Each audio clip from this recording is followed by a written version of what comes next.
Hello everyone, it's Rudy. Today we're gonna draw this portrait together step by step. I promise you it's easier than it looks and it's so much fun to do.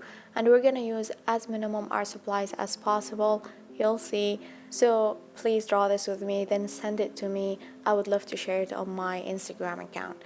I'm gonna be using the grid method to sketch the outlines, so these two reference pics will be linked in the description box along with all the art supplies I'll be using. In case you don't know how the grid method works, you actually just draw the same number of squares you have in your reference on the paper. So here I have 10 by 9 squares and I'm doing 2 centimeters for each squares, like 2 by 2 squares. I want my drawing to be mid-sized, but if you want it bigger, you just draw bigger squares. If you want it smaller, so you do smaller squares. It's very easy, but in case you didn't understand it from this video, I have a full YouTube tutorial explaining the grid method in details. Check that out if you're interested. When you finish the grid, you just follow your reference and draw the outlines as you're seeing them. This method is very easy actually, and I didn't want to waste time on freehand sketching just because this portrait has very heavy shadows and the water takes time, so I wanted to save my energy for that because freehand sketching takes a lot of time. But if you're interested in learning how to freehand sketch, I actually have a series of videos drawing Zendaya from scratch, step by step, and we did freehand sketching for the outlines. So you can check that out and draw that too.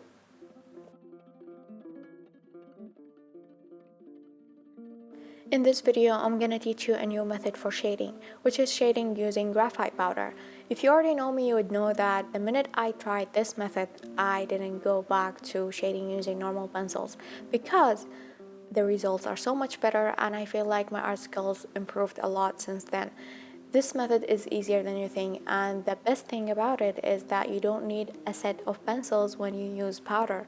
You just need a normal HB pencil. You can make your powder from it, or you can also buy your own powder and just shade the whole thing with powder.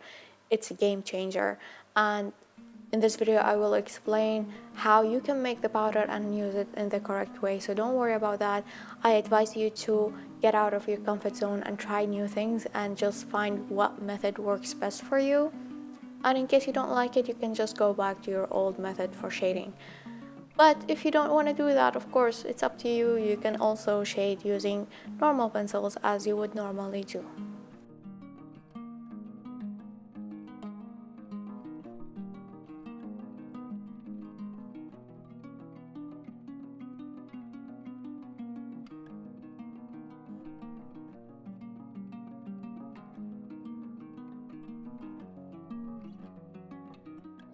And I'm using painter's tape to have sharp edges. You can use any removable tape you have, of course. Make sure you run it a couple of times on a carpet or your clothes, for example, just because you don't want to rip the paper. So yeah, make sure of that. As I said before, we're gonna use the least amount of our supplies as possible. So we're gonna mainly shade using powder, which is the best way to shade in my opinion. And we're gonna use this graphite powder and one other pencil that I'll talk about later. But for now, I'm gonna show you how I make my own graphite powder. Of course, you can buy it, but you can make it from a normal pencil. This is an HB pencil, I guess. Any pencil, doesn't matter. I shave the sides and I use sandpaper to get the powder. But if case you don't have sandpaper, that's fine. You can use the same knife and just shave the pencil, as you can see. Also, you can just crush it using something heavy. I don't know. Get creative. It's very easy to get powder from pencils. And after I finish, I just store it in a little jar and use it whenever I want. It's very handy, so whenever I'm free, I just make powder. Now for applying powder, I'll be using these flat but soft brushes. So make sure that your brush, whatever the brand is, doesn't matter. Just make sure it's flat because they're easier to apply powder with, and it's soft because you don't want to harm the paper. So you're gonna dip your brush in that powder and leave the excess. You're gonna tap it a couple of times because you don't want to carry too much powder or else you'll smudge the paper. So you're gonna have to be very clean and neat with that. Apply a very thin layer in a circular motion. Move your hand in a gentle circular motion to apply a very thin layer of powder, and then apply again and again until you reach the shade you want. And you can also blend using blending stumps. or Q-tips because they both have the same effect. So if you don't have blending stumps, don't worry about that. We're gonna use blending stumps in different ways. I'm gonna explain that later. And I'm gonna link all the art supplies I used in this video in the description box if you want to buy them. Now you can clearly tell that I have different values of shadows even though I used the same powder. And this is how you can control the powder. The only difference is that in the areas where I want darker shadows, I just applied more powder. I just created more layers. I just created a layer on top of layer until I reach the shade I want. As you can see, if you have extra powder on your paper that you didn't blend in, don't wipe it with your hand because you will smudge the paper. Use a big brush to brush it off, or you can blow it. Just don't use your hand.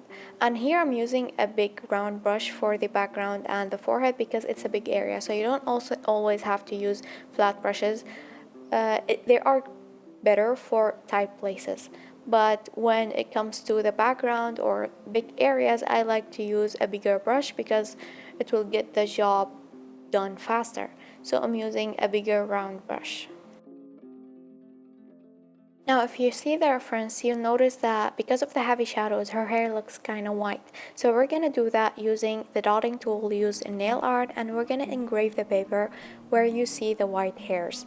And in case you don't have this tool, you can use a dry pen, anything pointy and soft that wouldn't rip the paper. You can do that, engrave the paper where you see the white hairs, and later you will see the effect of this method is very useful. You'll see that in a bit.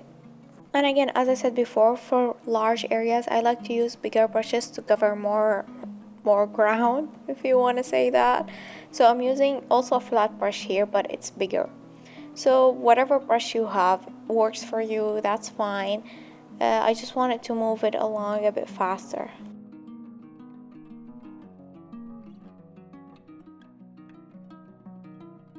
So here all you have to do is just lay a base layer on the whole thing, based on your reference of course.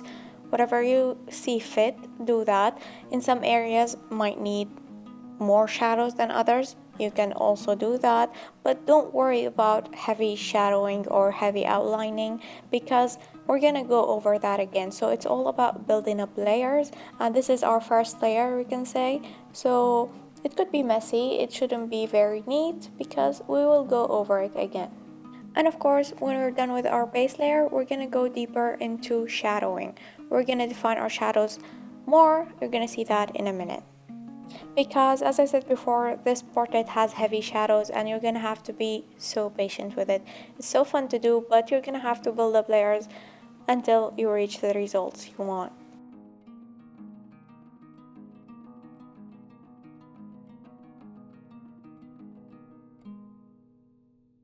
For the background, I like to use a harder brush. This is also a makeup brush. Of course, you can use the same brush you were using before, or even just shade the whole thing using a normal pencil and blend it with a tissue. Now to get the pitch black that I want, I'm gonna use this pencil. This is the only pencil I'll be using other than the powder because it will give me the dark shadows that I want. This is a black coloring pencil, or you can say it's a charcoal pencil. I use it all the time. I love it. It's great for shading, and I'll leave the link in the description box even though it's not an ad, but it's a great pencil. In case you don't have it, you can use any charcoal or black coloring pencil you have, or even a very dark shade of pencil like a 9B or a 10B, even a 6B. So just shade the whole thing in, then blend with a brush. Now can you see the area where I engraved the paper? It's very visible here even though I just shaded the whole thing with a black pencil. So it gave me some really easy highlights without even trying. But in case you want to make them even stronger, you can erase the hair using the kneaded eraser or even the mono zero eraser, which is my favorite. And because we engraved the paper, erasing the hairs is way easier now. And in case you want to turn off the white a bit, you can just blend again with a brush. Now I know that shading directly using this pencil is very scary, we can say, because it's a very dark pencil and if we mess up, it's very hard to erase. So just make sure that you are shading in the right place. Maybe do some measurements, do your thing, just make sure it's in the right place. And don't worry, it will get better. It looks scary now, but trust the process. And by measure, I mean actually grab your ruler on your reference pic, measure, for example, where the shadows start and where it ends, and then do that on your drawing. I do that always. I cut the parts where I actually measured because they won't make a lot of sense, but as you can see, the ruler is always there and I use it a lot.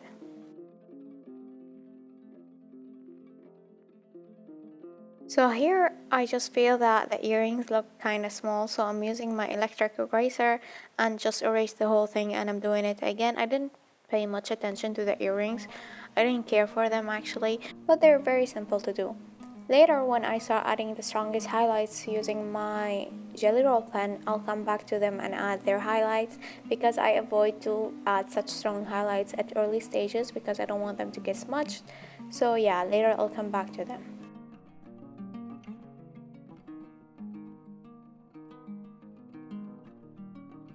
As you can see, even though the neck has some pretty dark shadows, but I didn't feel the need to use the charcoal pencil yet.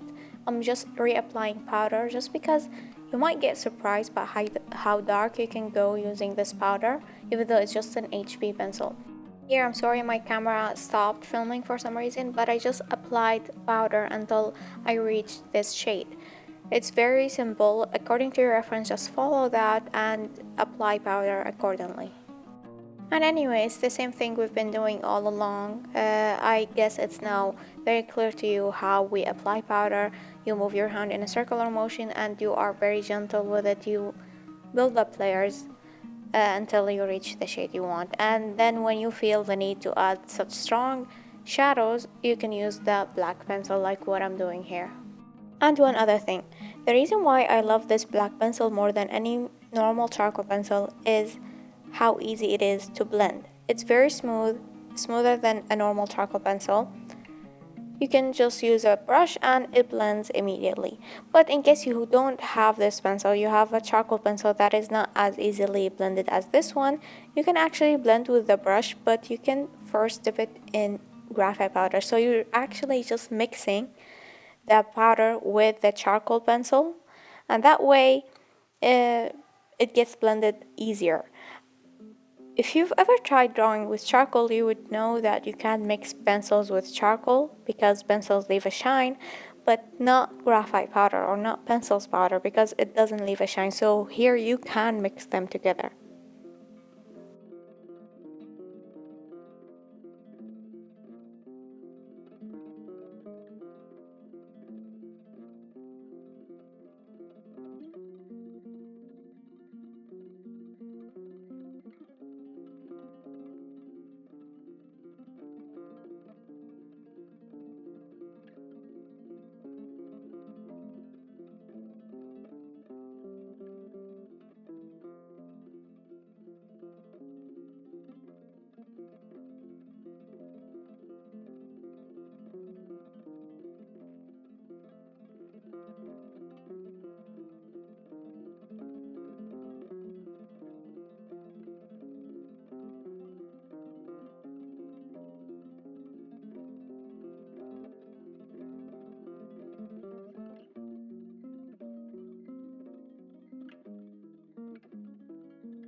Of course, we're just following the reference. So in the reference, the forehead here is lighter than the hair. So I'm using my kneaded eraser to give her this light shadows, even though I've already shaded that. So you can either use the kneaded eraser or the mono zero eraser. Both are great.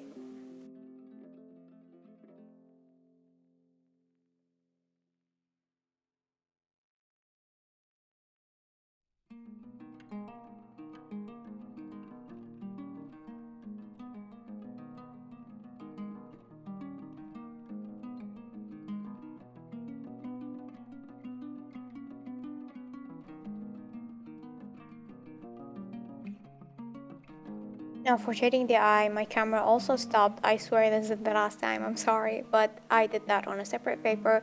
The eyelashes that we already sketched, now I'm just filling them in with the charcoal pencil or the black pencil. They're closed, so they're kind of easy. It's the same thing over and over again. Very simple. So you just apply your pencil and then shade with the direction of the hairs and add highlights with a mono zero eraser. And I did the same thing for the eyebrows. I filled the whole thing in using the charcoal pencil and then blended them. And then with a mono zero eraser, I'm doing this hair effect so to give it a natural look, and you'd get these results. And here I'm using my blending stump for shading. I just dip my blending stump in the powder and I'm defining that line between her face and the background. You can actually use blending stumps for shading tiny details like this delicate line or skin pores or acne, just because this is hard to do with a brush and the blending stump is great for that.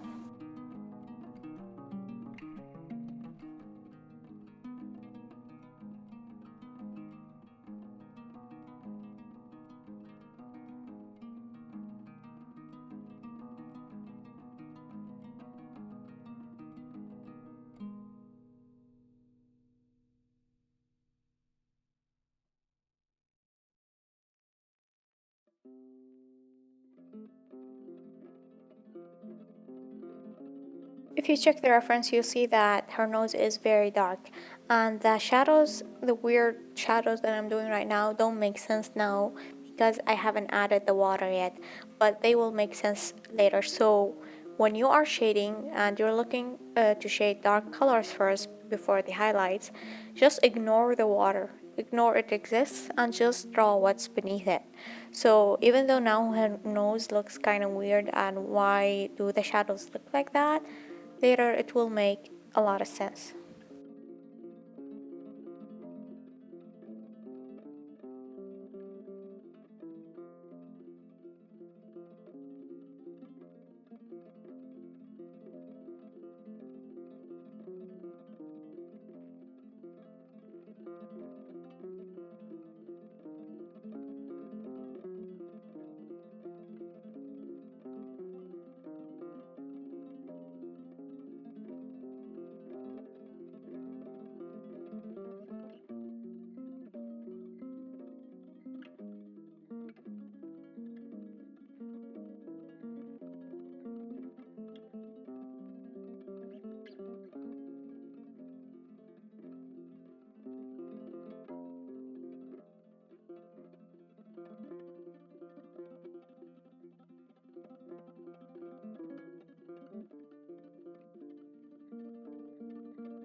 Now let's start drawing the water. I'm mainly going to use this white jelly roll pen, which is the greatest tool to add such strong highlights, and I'll also use the Mono Zero eraser.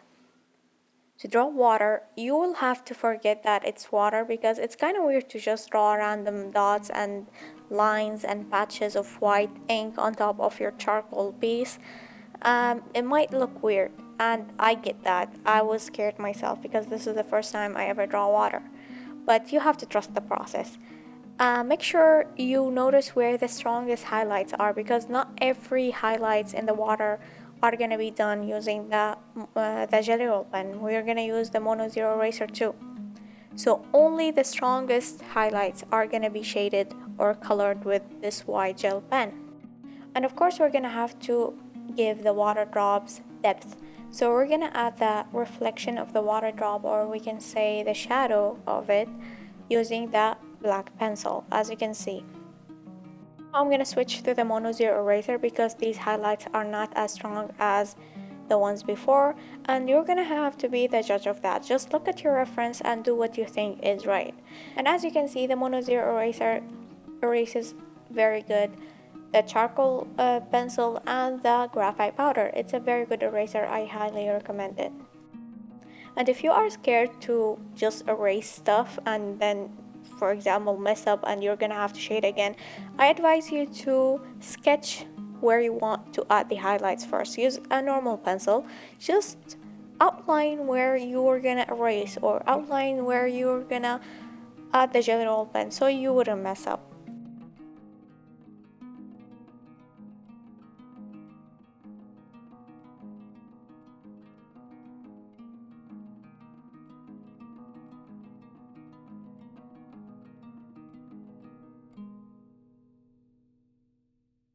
Even though they're not very visible on camera, but I'm adding some skin pores here. I'm just tapping my Mono Zero eraser. They're not very visible here, but you can see them in real life. But it's good to add some tiny details. They add a very beautiful touch.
So basically for every part of the water drops, we're gonna add strong highlights using the Mono Zero eraser and even stronger highlights using the Jelly Roll pen. And of course we're gonna add depth using the charcoal or black pencil and blend all that.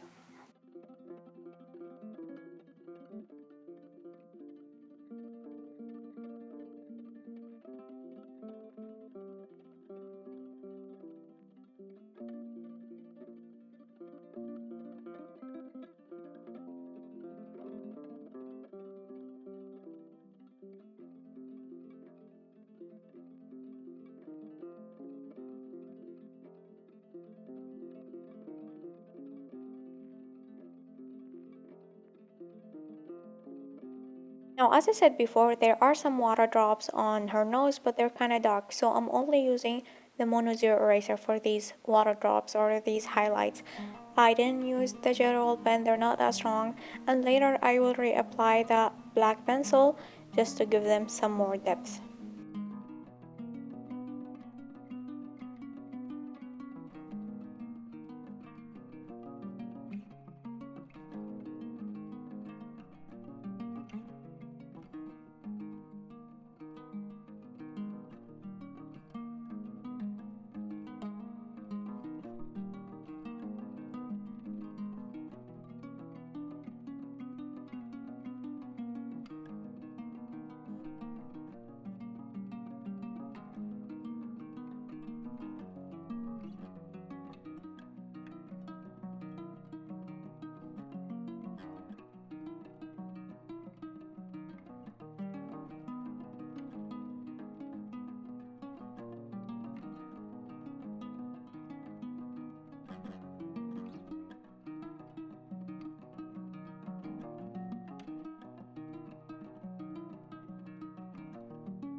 Even though we're doing white dots using the Mono Zero eraser and the Jelly Roll pen, but we don't need that much white, so we're gonna turn it down just by blending with a brush.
Now that's a tricky part. I advise you to not use the white gel pen here. I advise you to start with the mono zero eraser.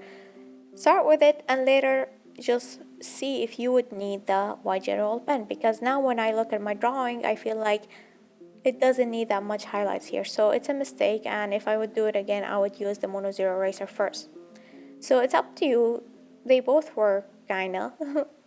But I just feel that this was a mistake. It doesn't matter really, like I like the results anyway, but I feel like I could have done better with the mono zero eraser.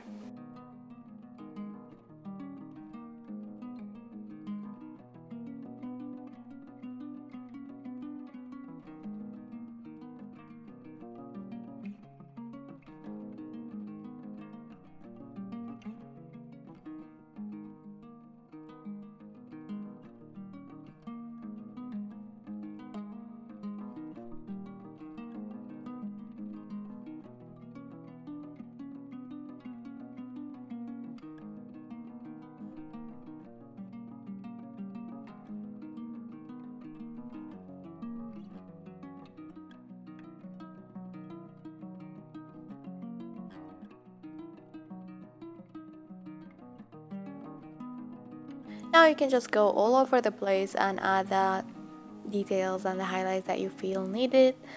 Um, Random stuff, I can't explain that. It just depends on your drawing and what your drawing needs.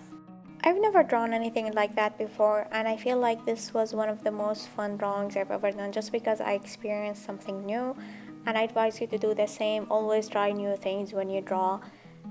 You will surprise yourself, because I wasn't sure I'm gonna post this video because I didn't think it would work because this is my first time drawing water, but I like the results. That's why I'm sharing it with you, and I hope you do the same and share yours with me. I would love to see your drawings. I hope you enjoyed this video. I hope you found it useful.